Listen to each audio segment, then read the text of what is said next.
Assalamu alaikum wa rahmatullahi wa barakatuh, and welcome back to our Hanafi fiqh classes. We are doing the kitab known as Us Sunan of Mulana Zafar Ahmad Thanvi rahimahullah, and we are currently still in volume 1 in the chapter of Tahara. And tonight, inshallah ta'ala, we touch on an important point. It's something that actually I've been asked about like twice within the last 2 or 3 times at least in the last month and a half. And that is the chapter as you see in front of you here today on page 155 of the kitab. So without further delay, let us begin. Bismillah walhamdulillah wassalatu wassalamu ala rasulillahi wa ala alihi wa sahbihi wa man wala. So the chapter which we are beginning tonight is Babu Wujub al-Wudu'i ala man nama mustarkhiyan mafasilahu. The chapter regarding the ruling that it is obligatory to perform wudu for the person who goes to sleep mustarkhiyan mafasilahu, that his limbs are loose, unlocked, and you'll understand what this means in a nutshell. In other words, this chapter deals with the issue of the fact that sleeping, lying down and things of the sort, your wudu breaks. But as you can see, it was a rider was added to it, which is mustarkhiyan mafasilahu, meaning that if you sleep غير مسترخيا مفاصله, then it means that your wudu is not broken. So that's what we are actually touching on tonight, inshallah ta'ala. So starting out, we do hadith number 106, which is عن ابن عباس رضي الله عنهما أن النبي صلى الله عليه وسلم قال ليس على من نام ساجدا وضوء حتى يضطجع فإنه إذا اضطجع استرخت مفاصله. رواه أحمد وأبو يعلى ورجاله موثقون. So the first hadith is reported by Hadrat Abdullah ibn Abbas radiyallahu anhuma, who said that Nabi sallallahu alayhi wasallam said, the person who goes to sleep or who falls asleep in a state of sajda, there's no wudu upon him. When? حتى يضطجع, until he lies down. فإنه إذا اضطجع, because verily when he lies down, استرخت مفاصله, then his joints become loose. Now what if the loose joints? The next hadith will put things in more perspective, but just so you have an understanding as we are moving forward, when a person is there are certain positions where if you sit and things in the state, it means it's not really possible to pass wind. And that is the whole point. When your joints are loose, you pass wind and you are unaware of it. So when you lie down, your joints obviously loosen. Thus, a wind can slip out of you without your knowledge. Therefore, sleeping in a state where your limbs are loose causes your wudu to break. So that is why when you are in a state of sajda, you are a degree of awareness, number one, and number two is that your joints are pulled close, so to speak. Thus, it's not that easy for your body to just let the wind go all on its own. So therefore, if you, let's say for example, you're performing salah and you are making long tahajjud salah and you're in sajda, a long sajda perhaps, and you're so tired, you pass out, so to speak, in your sajda. So you are in sajda in salah, but you have fallen asleep. You can sit, for example, in tashahhud position, and you can fall asleep without necessarily falling over. So this is what the issue is. When you lie down, your wudu break. While you sit or be in a position of sajda, your wudu does not break. Thus we move on to the next hadith where you see things a little bit clearer.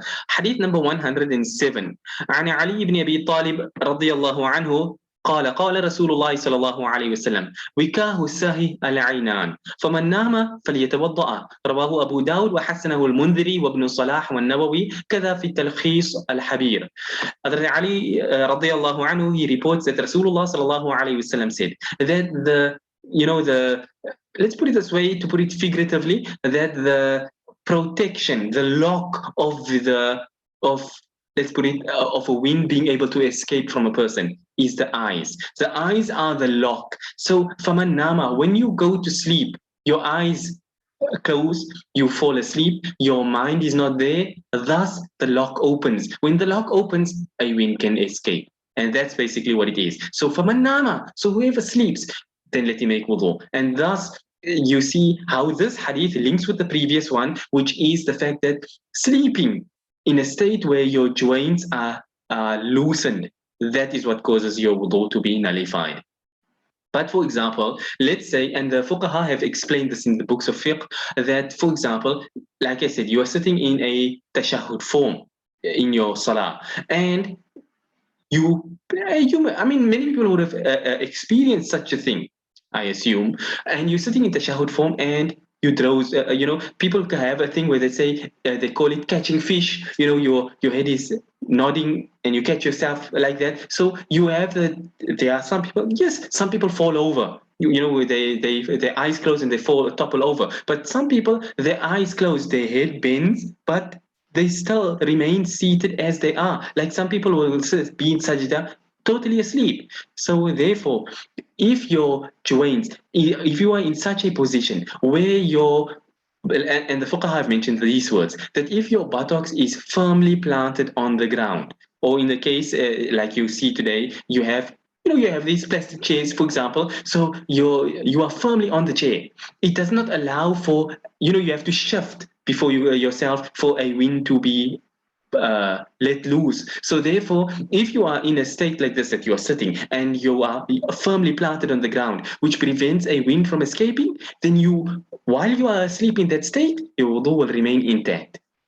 If for whatever reason you tilt over now, for example, and the wind comes out, it's a different story. But while you are in a state, and this is the ruling in the Hanafi madhab, that if you are sitting in such a position with your behind firmly planted on the ground that prevents a wind from escaping, then your wudu is intact. But if you are sleeping in such a way where your behind is not firmly planted on the ground, then in that case your wudu is even if no wind came out, we will still say that your wudu is nullified, because you don't know. And you're not going to go take now, for example, some tape recorder and see now did something come out or not. You will work on the fact that your wudu is broken. And what is more is that one additional point I will add in here as well is that sometimes, people have waswasa, and they go and they fall asleep and they are unsure now.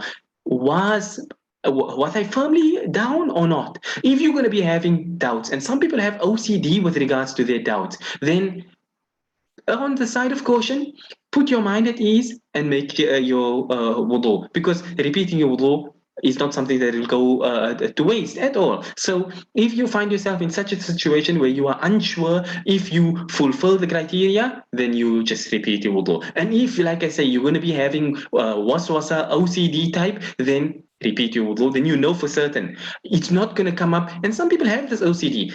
9 salahs have gone by.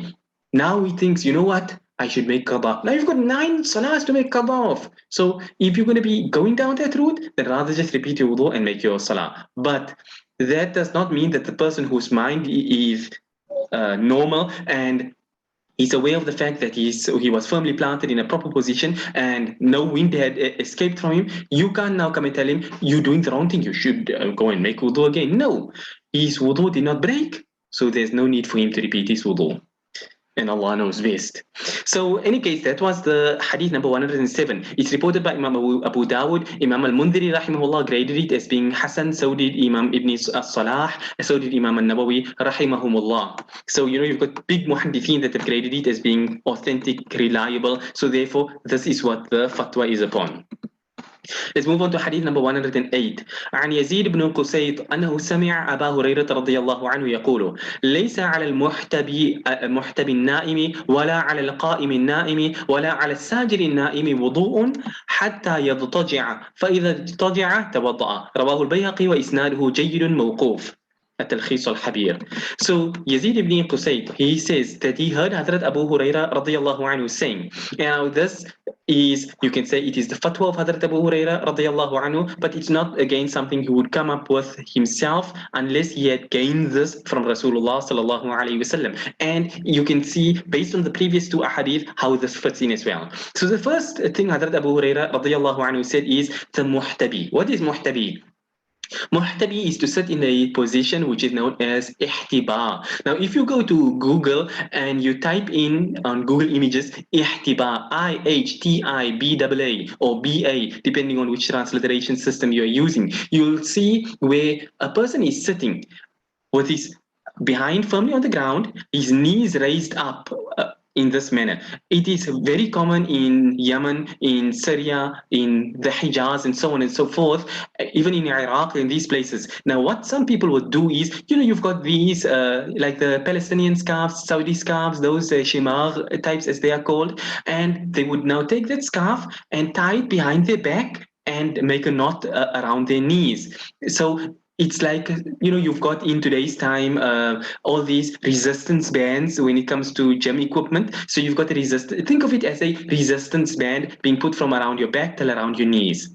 Your knees, not necessarily your knees, but your legs. So just, if you want to understand the posture, if you don't know it, go to Google, type in ihtiba, and you'll see what exactly it is.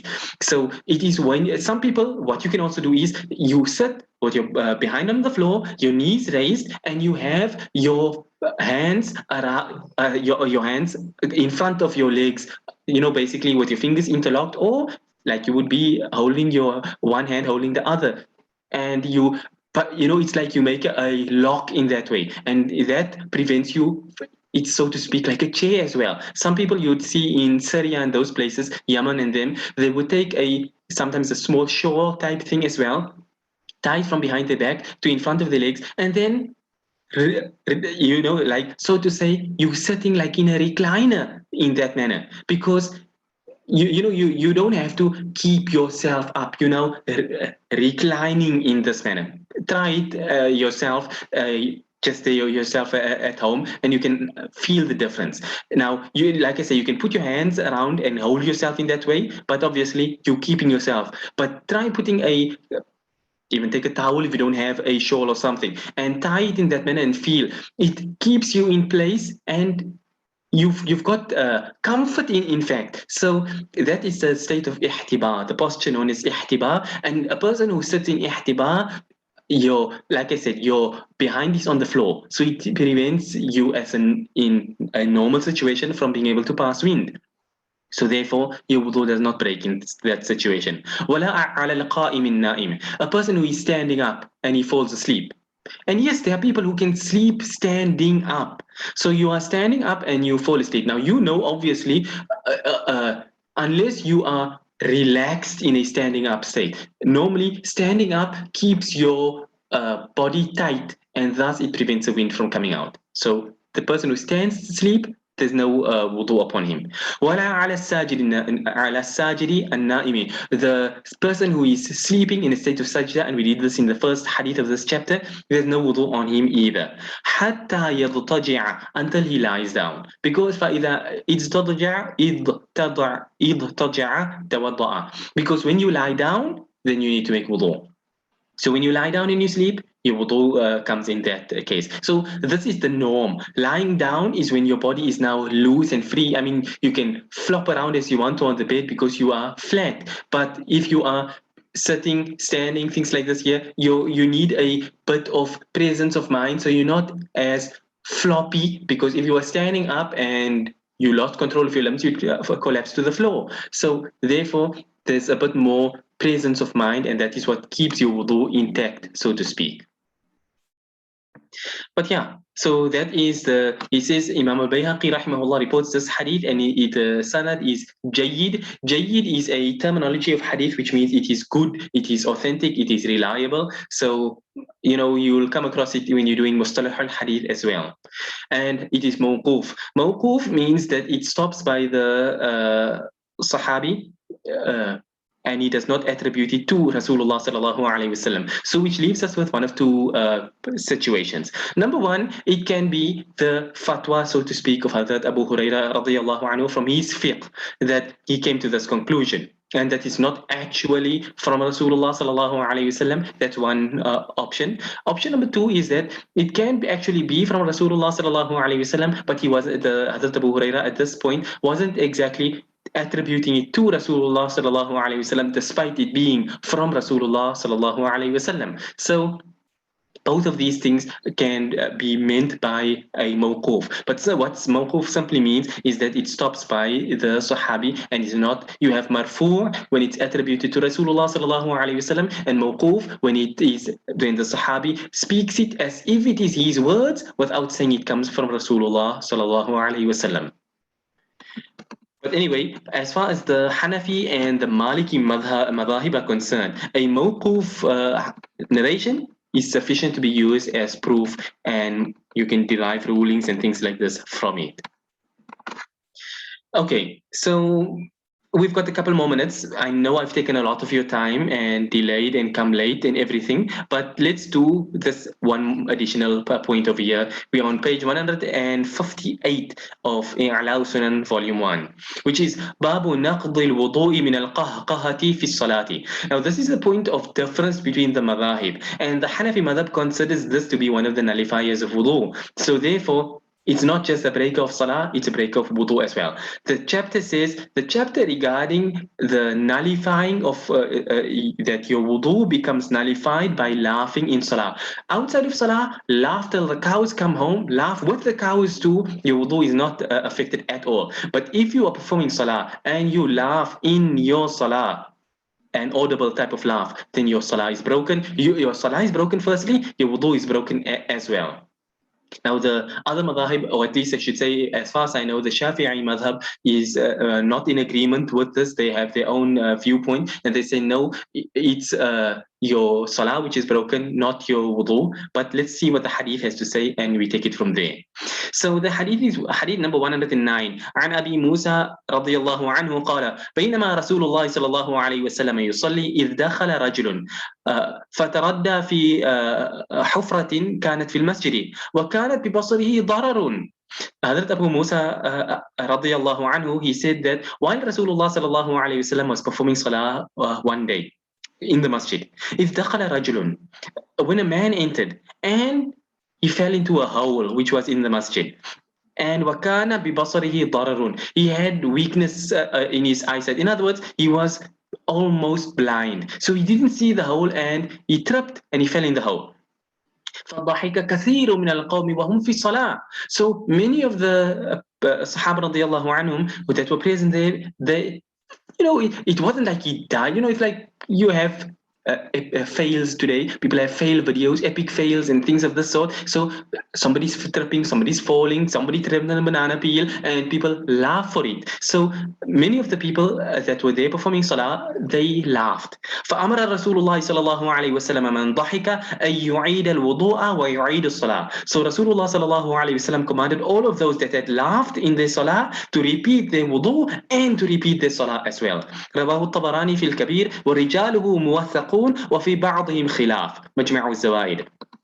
So Imam al-Tabarani rahimahullah reports this hadith in his kitab Al-Mu'jam al-Kabir, and the narrators are all regarded as being thiqa, they're all authentic, but وفي بعضهم خلاف, in some of the narrators there's some difference, as we've mentioned time and again, that there are difference of opinion amongst muhaddithin. One muhaddith will say so and so is like this, another muhaddith will say something else. I'll give you a perfect example. For those who've gone through the Dars in Islamic course, you would have done Sunan at-Tirmidhi. When you're doing Sunan at-Tirmidhi, you'll come across a grading of Imam Abu Hanifa rahimahullah in Sunan at-Tirmidhi that Imam at-Tirmidhi rahimahullah mentions, and that is with regards to a narrator by the name of Jabir al-Ju'fi. Now Jabir al-Ju'fi was one of the, you'll find him appearing in the narrations, and Imam Abu Hanifa rahimahullah had graded him as being a liar. He said, I don't know of a bigger liar than Jabir al-Ju'fi. That's Imam Abu Hanifa rahimahullah. Then you've got somebody like the likes of Imam Waqi' ibn al-Jarrah rahimahullah, who was the teacher of Imam Shafi'i rahimahullah,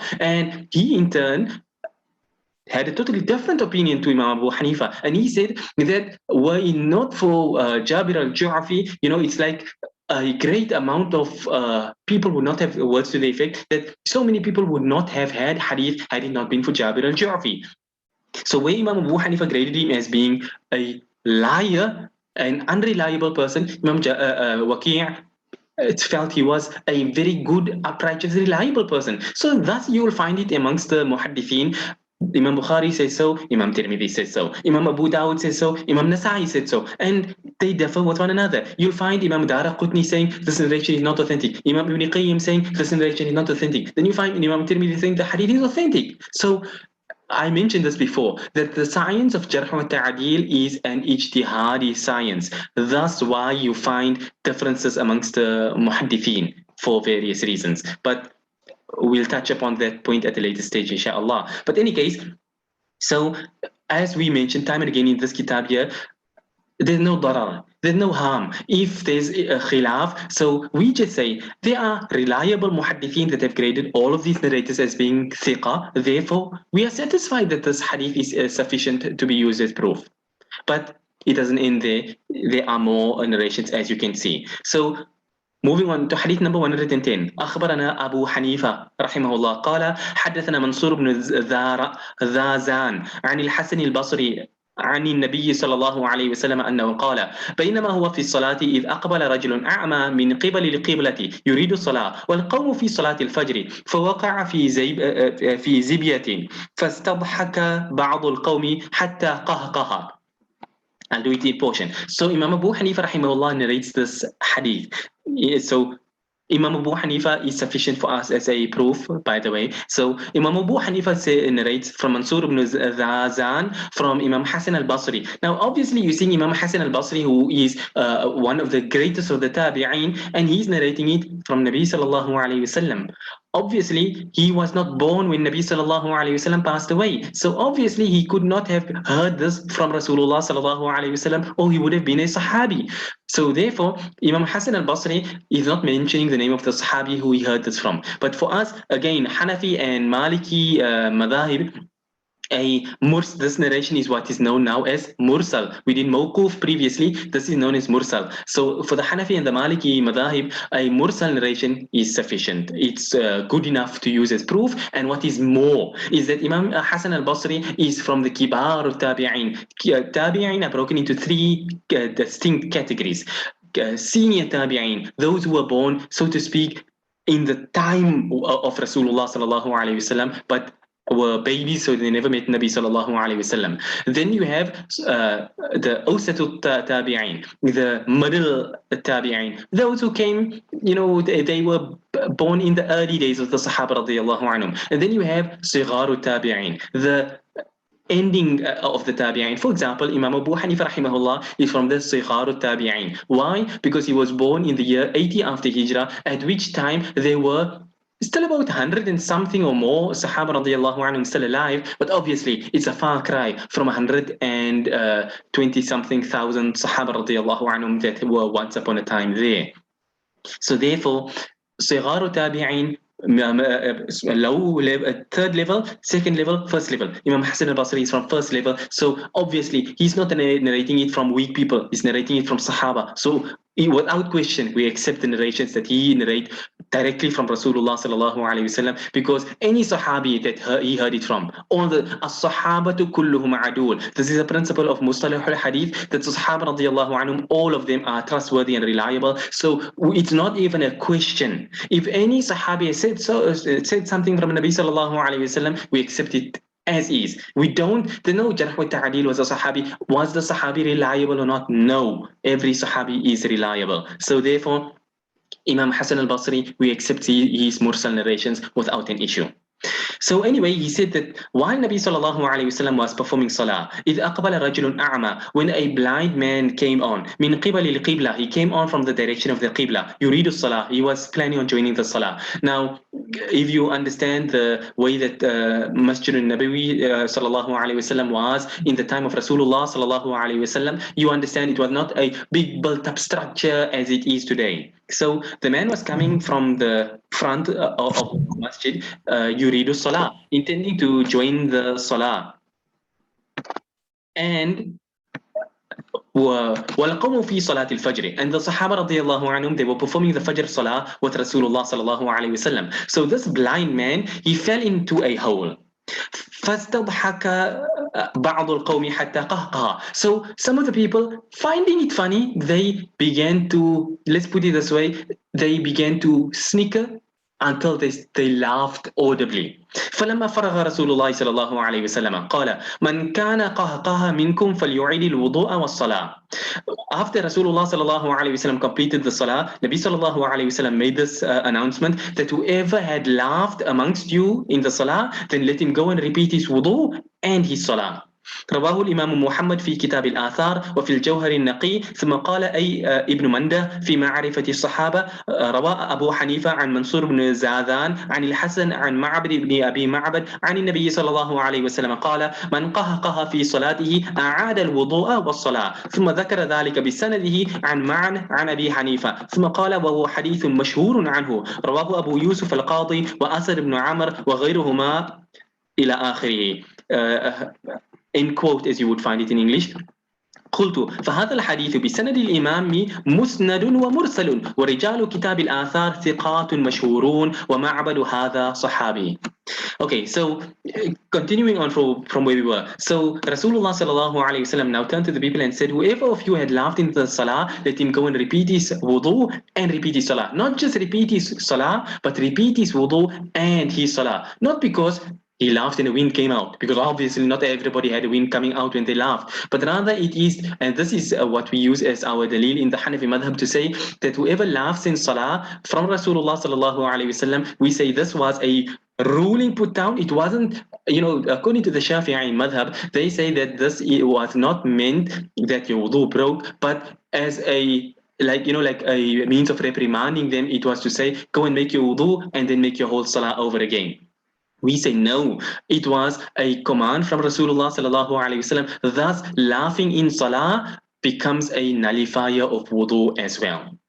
So let me put it this way: you can see the people laughed hatta qahqaha. Now qahqaha, as you hear from the word itself, it denotes from the linguistics itself. It denotes an audible laugh. So some people.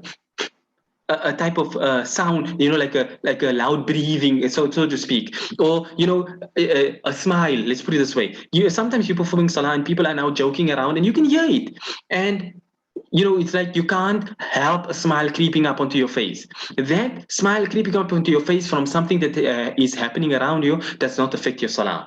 But the minute you start ha ha ha in your salah, boom, gone is your salah, gone is your wudu. So if you smile in your salah, your wudu and your salah is intact. But if you laugh audibly, your wudu and your salah both are broken. Any case, so what I mentioned here, Imam Muhammad ibn al-Hasan al-Shaybani rahimahullah, he reports this hadith in Kitab al-Athar and is mentioned in Jawhar al-Naqi, and then ثم قال Imam Ibn Manda in Ma'rifat al-Sahaba, he mentions that Imam Abu Hanifa rahimahullah narrates this hadith from Mansur ibn Zadan, from Imam al-Hasan, from Hadrat Ma'bad ibn Abi Ma'bad. Now if you see the narration, we quoted it from Imam Hasan al-Basri, the previous narration here above, at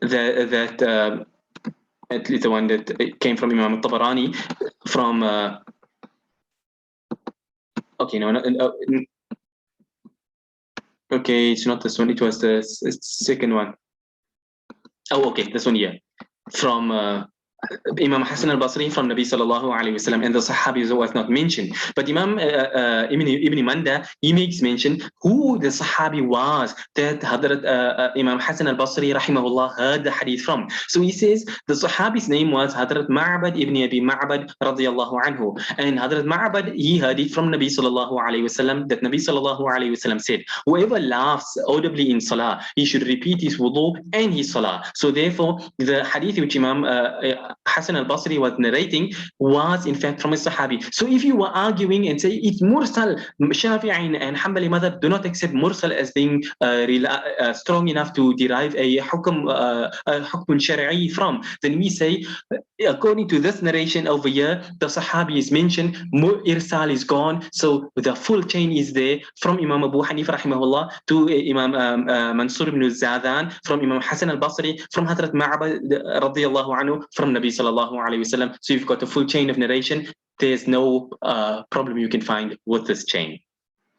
So ثم ذكر ذلك بسنده. So Imam he mentions the what he sanad from معا from Imam Abu Hanifa rahimahullah, and thereafter he said وهو حديث مشهور عنه. This is a famous hadith which is reported from Imam Abu Hanifa rahimahullah. Imam Abu Yusuf al-Qadi, Imam Abu Yusuf Yaqub ibn Ibrahim, as his real name is, he narrates it, and Asad ibn Amr and others, they all of them they narrated from Imam Abu Hanifa rahimahullah. Now alif ha, as you would say in English, like I say, end quote, as you would call it in English, that's the end of the quotation that is being mentioned. Now Imam Maulana Zafar Ahmad Thanvi rahimahullah, he now comments, he says, قلت, I say, فهذا الحديث, so this hadith with regards to laughing in wudu, breaking your wudu, laughing in salah, breaking both your wudu and your salah, it is reported with the sanad of Imam Abu Hanifa rahimahullah himself, in both a musnad form, which is what a complete sanad to Rasulullah sallallahu alaihi wasallam, as well as being in a mursal form,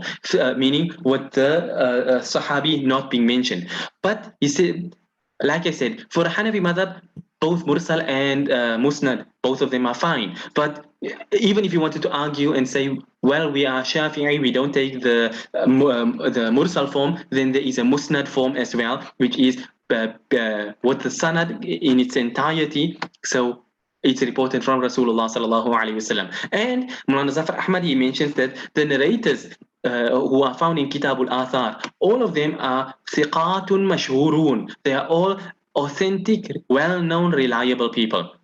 And Hazrat Ma'bad radiallahu anhu is a Sahabi, so there's no question about its authenticity. So, you know, the Hanafi madhab actually got powerful dalail behind it.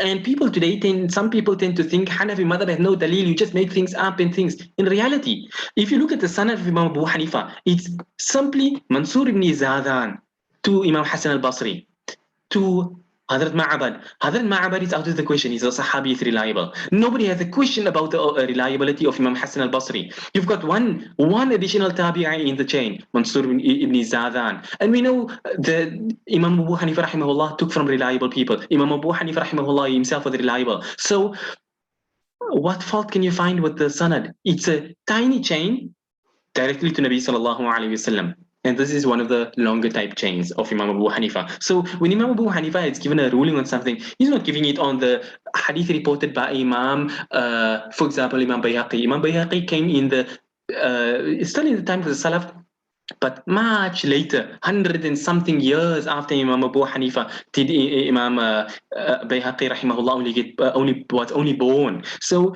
you know, or Imam Bukhari for that matter, or Imam Muslim, or any of the muhaddithin. So when they narrated with their chains, if they came to the same hadith and they report with their chain, which is different people in it, and they grade that as being weak, it doesn't affect the authenticity of that chain which Imam Abu Hanifa rahimahullah had. And that's how the Hanafi madhab dalil goes. Coming from Imam Abu Hanifa, we don't need to look at the chains of anybody else, because the chain of Imam Abu Hanifa rahimahullah is more than sufficient. But that being that, I've taken already too much of your time. We're already 10 past 9, and I must apologize for the unforeseen delay that had caused the delay, and then plus taking so much of your time up till this late at night. So inshallah ta'ala, we will end on this point here for tonight, inshallah, and we will continue again with our tafsir class on Monday, but our next Us Sunan class will be next Thursday, inshallah. Like I said, I don't want to keep anybody up, but you're always welcome to ask your questions at any point in time during the class, after the class, on WhatsApp, whatever you prefer.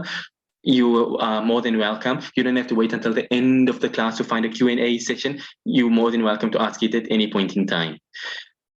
But so be it. We're ending on this point here, inshallah ta'ala. Until next time, we end and we say, وَصَلَّى اللَّهُ وَسَلَّمَ وَبَارَكَ عَلَى نَبِيِّنَا مُحَمَّدٍ سُبْحَانَ اللَّهِ وَبِحَمْدِهِ سُبْحَانَكَ اللَّهُمَّ وَبِحَمْدِكَ نَشْهَدُ أَن لَّا إِلَهَ إِلَّا أَنْتَ نَسْتَغْفِرُكَ وَنَتُوبُ إِلَيْكَ وَالسَّلَامُ عَلَيْكُمْ وَرَحْمَةُ اللَّهِ وَبَرَكَاتُهُ.